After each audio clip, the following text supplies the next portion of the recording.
Cool, so on this video I'd like to do a bit of a review of my John Deere 3036E compact tractor from John Deere. So I've had this now for, well, how long have I had it? A few hours. Let's have a look. 168 hours I've done on it. So I've figured out a few things. What I like, what I don't like. So I thought I might share that sort of stuff with you guys.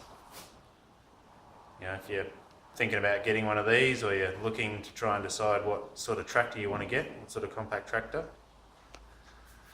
Yeah, I looked around at a few reviews before I bought this, and pretty much everything everybody's got to say, whether it's good or bad, or you know, where they're coming from, their agenda behind making the video. You've just got to wade through that and make your own decisions, just like anything. Usually if people are you know, putting something up, they're trying to sell something or trying to convince you of something, but yeah, I'm just going to give my opinion and people can take it or leave it. So yeah, I looked around for something that was compact. I wanted to get as powerful as I could for a small compact size. So a lot of the other tractors were quite, of the similar sort of horsepower, were quite long. I got this because it's actually quite short wheelbase and it can get into some good tight spots. It is quite light for its size, which has its advantages. It makes it easier to pull around on my 3-ton trailer behind my little truck, which is rated to tow 3.5 tons. So yeah, lighter than other models, a bit more compact, quite powerful, 36 horsepower, turbo diesel, it's quite powerful. So yeah, I've got a third function kit put on it. One of the things I was a bit disappointed with this particular tractor, it doesn't come with its own John Deere third function setup.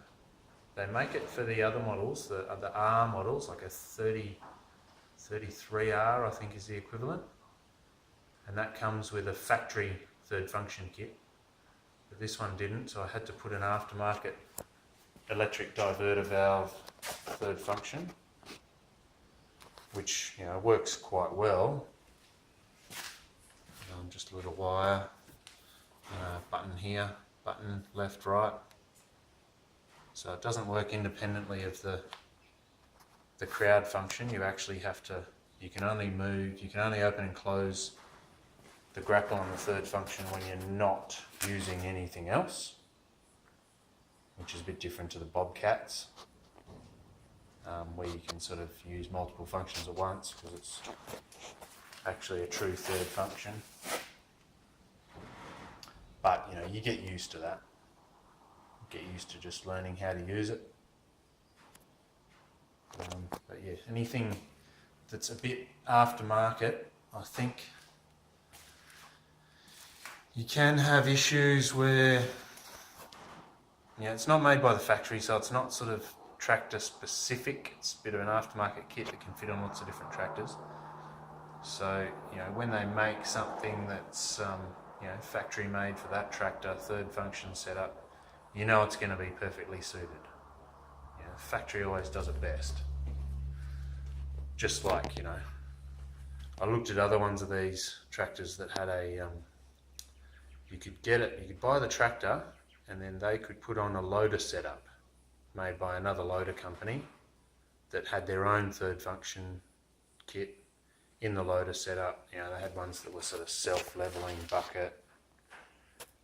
There's a few made here in Australia which I could have used, but I tried one out at one of the John Deere shops, and the whole setup just didn't feel as robust as this. This loader setup is really tough and strong. Like, you know, these here, that's fairly chunky. That's really chunky. I didn't want one of these detachable. My last tractor, I had one of the detachable loader configurations that you could actually sort of undo a couple of pins and sort of pull something down at the front and back away and take off the loader. But you know, the 5 years that I had it, I never used it. I never took the loader off. I don't need to do that. Most of my work is either loader work, or when I'm slashing, I just take the bucket off and just drive around without the bucket on to do slashing. It's easy enough. But yeah, this is really solid. That's really solid, well mounted to the chassis, and it doesn't sort of clunk around. The other sort of aftermarket loader setup that I looked at, you felt the, you know, all that feels really tight. That's all done by the factory, so it feels good. So what else is there? Suspension seat. I really wanted a suspension seat, nice and comfy. Other thing that's good is this big flat sort of footwell here, that flat pan. It's nice, easy to get in and out of. You've got the step on this side. I only ever get in and out of this side. So you've got a nice step up, nice big flat footwell. The other thing I liked was the handbrake. Good solid handbrake. You know, do a lot of work on hilly terrain.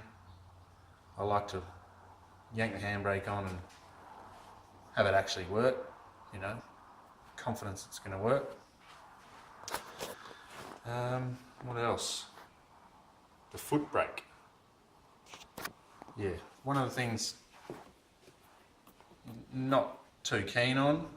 You know, most tractors have got the sort of diff lock lever that you put your sort of heel of your foot goes onto a lever here that puts the diff lock on and off, automatically comes off. Whereas this, the diff lock comes on when you sort of put your foot on the brake. I think about there is diff lock, which is sort of good, but it makes it a bit difficult to control the brakes maybe. Don't know. Not sure about that diff lock. I prefer the old put your heel down and lock in. So yeah, but you know, one of the things I'm learning with this tractor is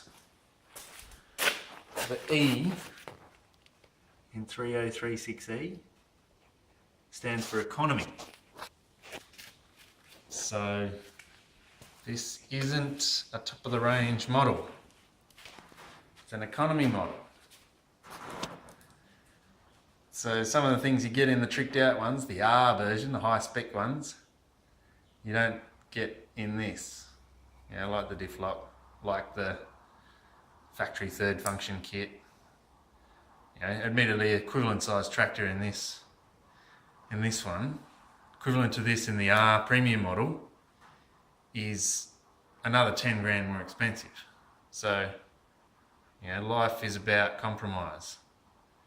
You've got to think about what's important to you, what you want to get out of the tractor, what you want to use it for, how much money you want to spend. You've got to then sort of weigh up all of those things that you want and compromise. Figure out, give things that are more important than other things heavier weights, and say, well, yeah, all right, I really want that. I really want it to be light. I really want it to be short. I don't want to spend. I only want to spend a certain amount of money. So life is just about finding the happy medium to your compromises, which, you know, I sort of did my research and thought long and hard about this one. I was also looking at an Avant little articulated loader, and that came with a Grapple Bucket, a set of a 4-in-1 bucket, and that was it. And you know, that was a lot more money, better machine, can lift more, better lifting capacity.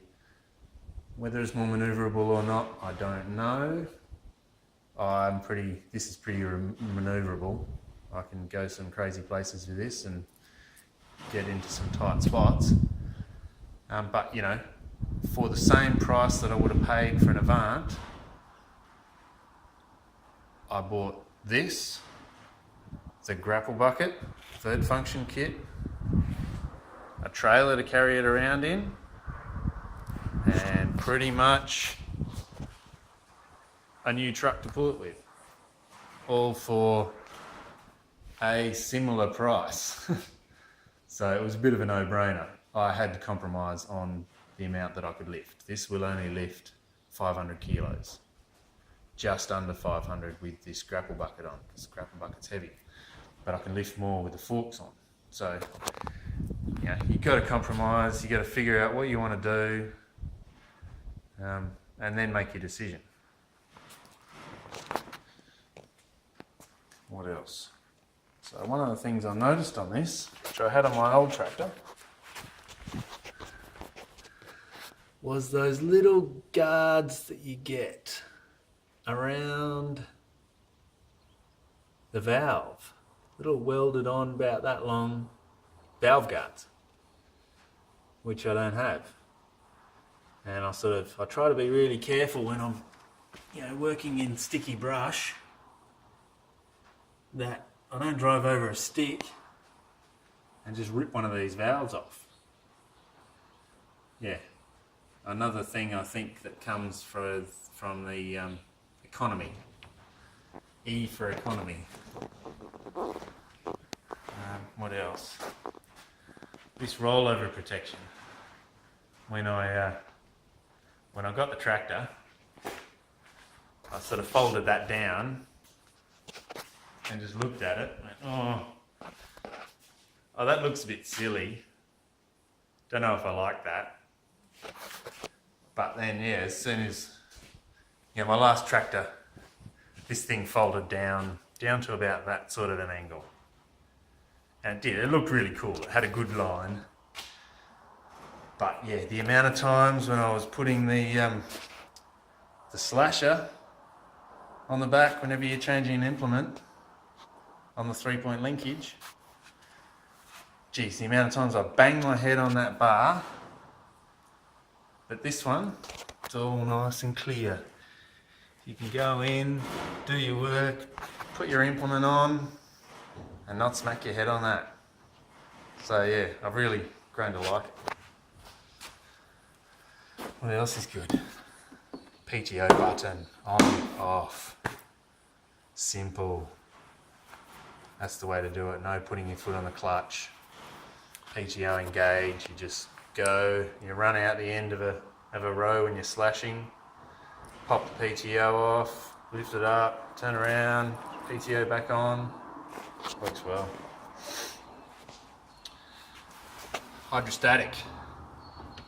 Reverse, forward, reverse. Awesome. That's a must. That's just makes loader work easy, makes slashing work easy. Maneuverability, forward, reverse, no clutch, no changing gears. Just go. What else? Plastic. I don't mind the plastic at all. I live near the coast, so you know, for me, I want heavy steel or plastic. It's good. Doesn't rust.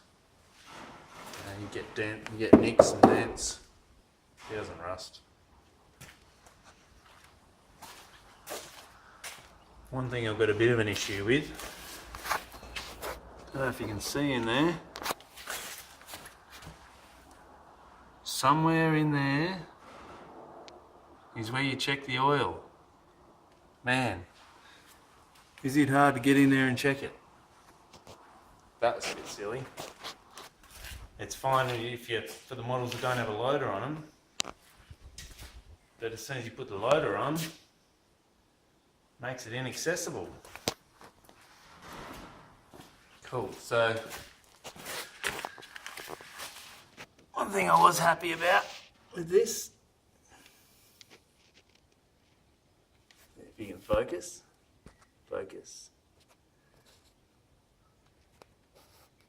John Deere, assembled in USA.